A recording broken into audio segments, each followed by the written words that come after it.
नमस्कार दोस्तों।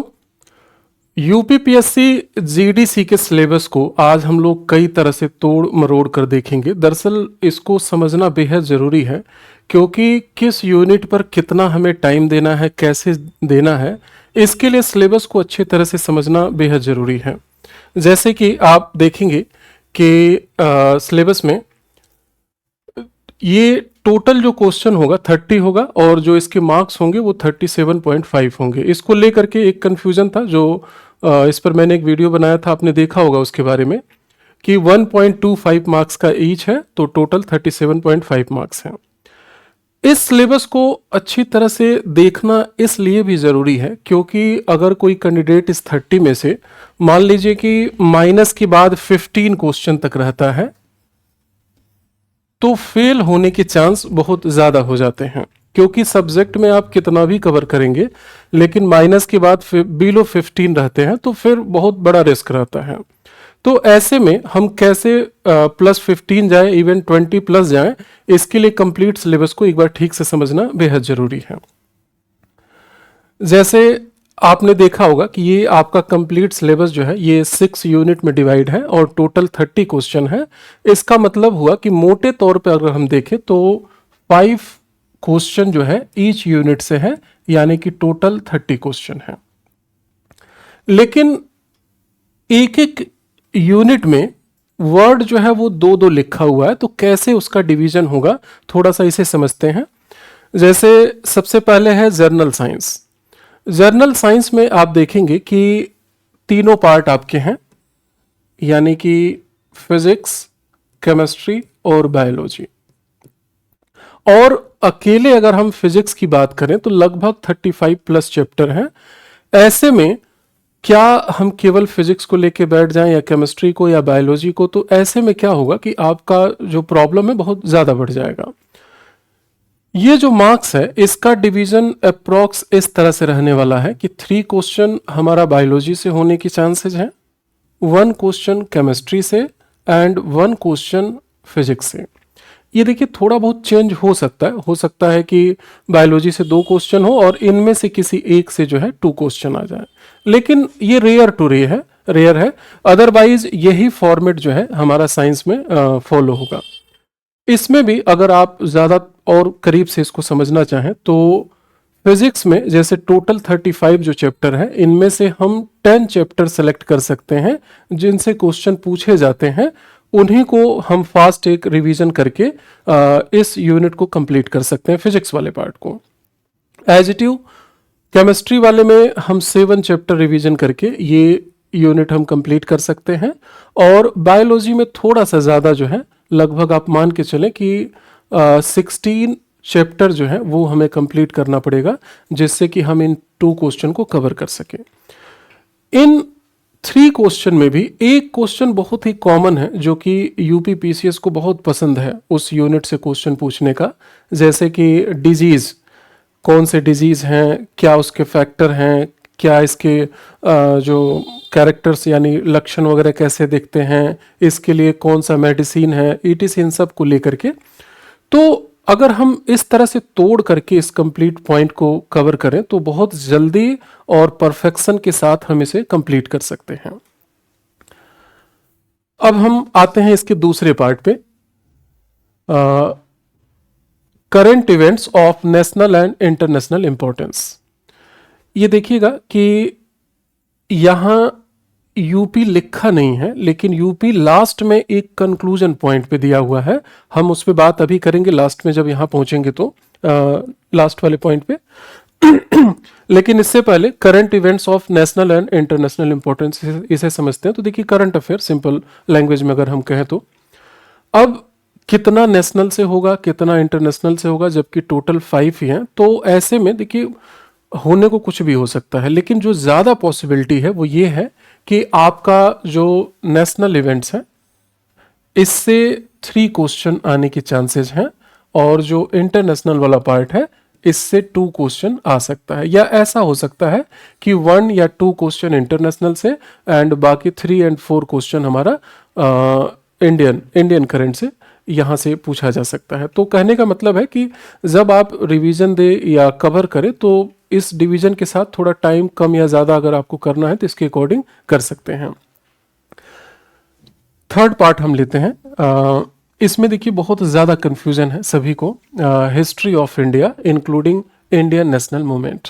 अब देखिए जो यूपीएचएससी में है वहाँ एकदम क्लियर कट कह दिया गया है कि आपको पॉलिटी में ये चैप्टर पढ़ना है, हिस्ट्री में ये पढ़ना है। बट यहाँ पर क्या है कि एक तो history of India and including Indian national movement, ये जो पीसीएस पीटी का सिलेबस होता है उसी लैंग्वेज में इसको लिख दिया है। तो अगर हम इसका डिवीजन करें तो देखिए 3 पार्ट तो हैं ही आपके, एंशिएंट, मिडिएबल और मॉडर्न, जिसमें मॉडर्न वाले पार्ट में हमारा ये ऑलरेडी हेडिंग है इंडियन नेशनल मूवमेंट जो यहाँ पर गिवन है।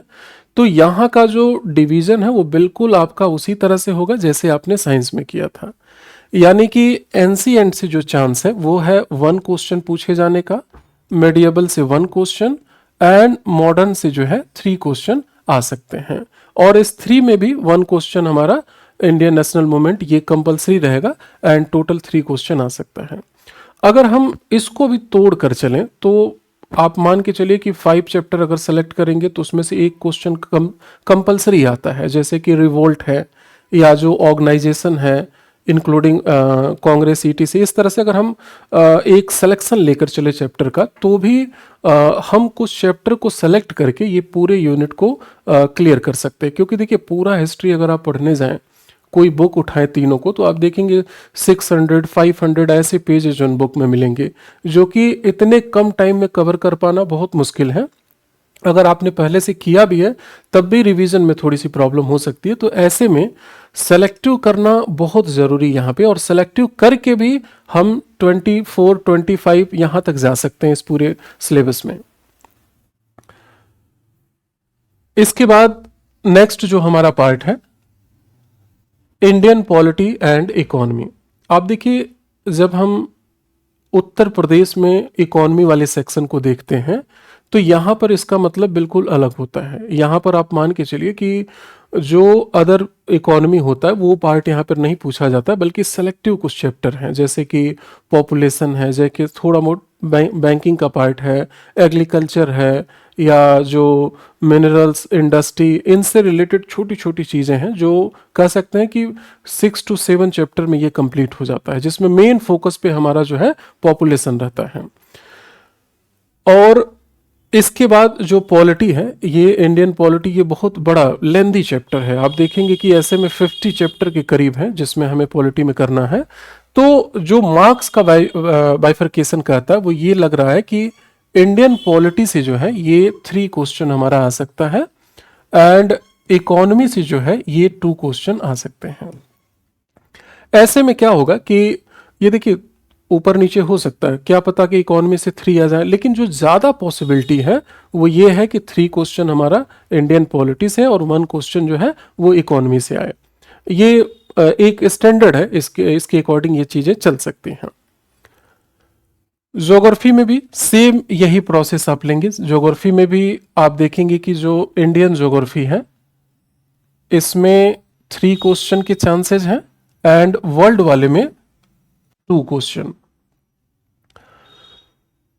एंड आफ्टर दैट 6 जो हमारा यूनिट है mental ability and statistical data analysis, ये बिल्कुल क्लियर कट है क्योंकि इसमें जो है कंप्लीट हमारा 5 क्वेश्चन आना है और चैप्टर बिल्कुल फिक्स है कि यहाँ से आएगा। इसमें आप जानते हैं कि 2 टाइप से कैंडिडेट हैं। एक तो मान लीजिए कि जिनका कुछ बैकग्राउंड रहा है, यानी कि थोड़ा बहुत मैथमेटिक्स का एक्सपीरियंस है, कॉमर्स का एक्सपीरियंस है, या 12 तक वो मैथ से किए हैं एटीसी, तो उन्हें थोड़ा सा यहाँ पर आसानी होगी। लेकिन जिनका मान लीजिए कि इस तरह का बैकग्राउंड नहीं है या मैथ से लंबे समय से नाता नहीं रहा है, तो इस पर एक अच्छी प्रैक्टिस करने की ज़रूरत है। और इस पर हमने एक अच्छी टीम भी बनाई है जो मैथ पर आपके कई सारे प्रॉब्लम जो है वो सॉल्व करके बताएंगे। मेंटरशिप प्रोग्राम, ईटीसी, ये सब भी हैं ताकि आप अपनी इस प्रॉब्लम को आसानी से सॉल्व कर सकें। अब ये जो कंफ्यूजिंग वाला पार्ट है, सभी कैंडिडेट को लेकर के इसको परेशान है कि आखिर इसका क्या मतलब है, कि यहां लिखा हुआ है सिलेबस में कि अभ्यर्थियों से उपयुक्त विषयों की सामान्य जानकारी अभिज्ञा विशेषता उत्तर प्रदेश के परिप्रेक्ष्य में अपेक्षित है। यानी कि जितना भी सिलेबस है, इस सिलेबस को यूपी के कॉन्टेक्स्ट में हमें देखना जरूरी है। अब देखिए इसका क्या मतलब है। इसका ये मतलब है कि जो टोटल 30 क्वेश्चन होगा उनमें से 5 क्वेश्चन जो है वो यूपी का हो सकता है। लेकिन अभी हमने देखा कि 30 क्वेश्चन का जो डाइवर्जन है वो हमने देख लिया कि कहां से कैसे आएगा। लेकिन अगर 5 इंक्लूड हो गया तो फिर कैसे होगा, ये होता है सब कैटेगरी, यानी आरक्षण में आरक्षण की बात। अब आप देखिए कि यूपी कहां कहां फिट हो सकता है। सबसे पहले तो मोटे तौर पर देखिए कि टोटल 5 क्वेश्चन यूपी से नहीं आएगा, क्योंकि यूपी कमीशन, उत्तर प्रदेश जो कमीशन है, ये यूपी के क्वेश्चन पूछने में बहुत इंटरेस्टेड नहीं रहते हैं। स्पेशली पीटी के मामले में उन्हें जो भी टेस्ट लेना है वो मेंस में लेते हैं। पीटी में इस तरह की चीज़ें बहुत रेयर टू रेयर आती हैं, लेकिन फिर भी हम ये मान के चल सकते हैं कि करीबन 2 या 3 क्वेश्चन आ सकते हैं, मिनिमम 2 मैक्सिमम 3 क्वेश्चन। लेकिन वो 3 कहां पर आएंगे, कैसे एडजस्ट होंगे, उसे समझते हैं। जैसे साइंस, अब देखिए इसमें यूपी का साइंस क्या अलग होगा, बहुत रेयर, मुश्किल है। हाँ, हो सकता है कि कोई ऑर्गेनाइजेशन है, जैसे आप देखेंगे कि कोई लखनऊ में कई सारे ड्रग्स ऑर्गेनाइजेशन है, औषधि वगैरह बनती है, तो उनका नाम पूछ दे, वो अलग बात है, सेंटर के तौर पे यहीं पर एक चांस है। लेकिन वो पार्ट हमारा ज्योग्राफी का भी पार्ट है। तो इन दोनों में से कोई एक क्वेश्चन यहां से आ सकता है, यानी कि यूपी का कोई ज्योग्राफिकल लोकेशन या इस तरह का कोई इंस्टीट्यूशन, 1 क्वेश्चन हम यहां से कैरी कर सकते हैं। हिस्ट्री में तीनों पार्ट से कहीं से भी आ सकता है, क्योंकि एंशियंट हिस्ट्री भी यूपी से कनेक्ट है, चाहे वो बेलन घाटी हो या कोई और हो सकता है। मेडिएबल से भी कनेक्ट है। आप जानते हैं कि सल्तनत और मुगल के बहुत सारे शासक हैं जिनका जो विस्तार है वो यूपी के क्षेत्र में रहा है। मॉडर्न में तो बहुत सारे हैं, चाहे 1857 से हो या इंडियन नेशनल मूवमेंट के जो बहुत सारे लीडर हैं, उन सब का एक अच्छा रिलेशन यूपी से रहा है। तो मेरा मानना है कि हिस्ट्री वाले पार्ट से एक यूपी का क्वेश्चन टच करना ये लगभग तय माना जा रहा है। और जो इंडियन ज्योग्राफी और ये इंस्टीट्यूशन से एक क्वेश्चन यहां से आने के चांसेस हैं। पॉलिटी, देखिए पॉलिटी से भी एक क्वेश्चन आ सकता है, और पॉलिटी में बहुत रेयर चांस है कि जो स्पेशल यूपी का हो। वो आपसे इंडियन पॉलिटी पूछ करके नाम यूपी का रख सकते हैं। जैसे मान लीजिए कि उत्तर प्रदेश विधानसभा में उत्तर प्रदेश विधान परिषद में जो नियुक्तियां होती हैं वो किस प्रक्रिया से होती हैं। तो आप देखो कि विधान परिषद में जो भी एमएलसी वगैरह रिक्रूट होते हैं वहां पर या जाते हैं, उनकी प्रक्रिया चाहे भारत का है या यूपी का है, वो एक ही बात है।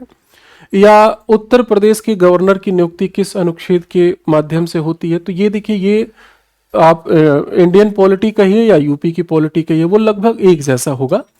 यूपी का स्पेशलाइज्ड पॉलिटी कब होगा, मान लीजिए कि किसी सीएम का नाम पूछ दिया, किसी गवर्नर का क्रम लगाने को पूछ दिया या नेम पूछ दिया, तो वहां पर स्पेशलाइज्ड यूपी पॉलिटी होगा। अदरवाइज वो नेशनल इंडियन पॉलिटी होगा और वो लगेगा नाम यूपी दे करके कि वो यूपी का पार्ट है।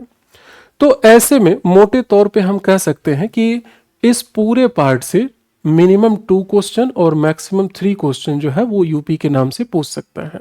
और इस तरह से जो टोटल स्ट्रक्चर होगा वो 30 क्वेश्चन का होगा और 37.5 उसके मार्क्स होंगे।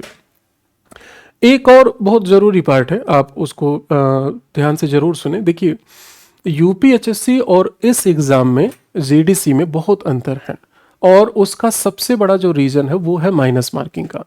क्योंकि वहां पर 30 क्वेश्चन जो है वो बिना माइनस मार्किंग के हैं। ऐसे में क्या होगा कि आपको कंप्लीट क्वेश्चन अटेम्प्ट करना ये एक तरह से अनिवार्य है, क्योंकि इसमें आपको बेनिफिट मिलेगी। ऐसे में मान लीजिए कि अगर आपको 15 क्वेश्चन आ रहा है और 15 पे आपने तुक्का लगाया, तो हो सकता है कि 3 से 4 क्वेश्चन आपके सही हो जाए। मान लीजिए कि 3 क्वेश्चन आपके सही हो गए, टोटल आपके 18 आ सकते हैं। लेकिन जीडीसी के मामले में आपने मान लीजिए कि 15 आपको आ रहा है और आपने 15 ऐसे तुक्का लगाया, तो 3 सही हुए, 12 गलती हुए, 4 माइनस हो जाएंगे। इसका मतलब है कि जो आपको 15 मिलने वाला था वो 14 पे आ जाएगा।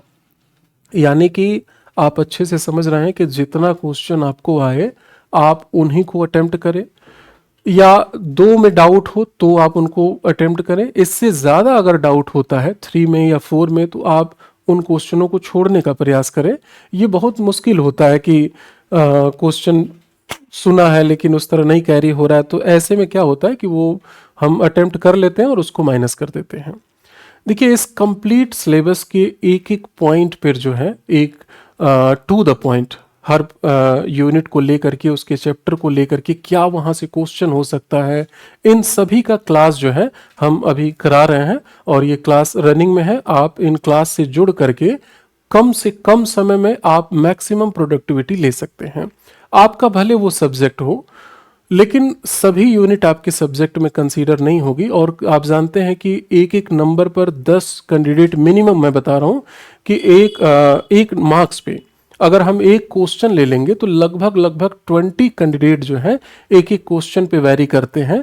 तो ऐसे में आप समझ रहे होंगे कि एक एक क्वेश्चन की कितनी बड़ी फाइट है। अगर आपको इस कंप्लीट सिलेबस के साथ जुड़ना है तो आप इस दिए गए नंबर पे कंसर्न करके हमारी क्लास के साथ जुड़ सकते हैं। Thank you so much.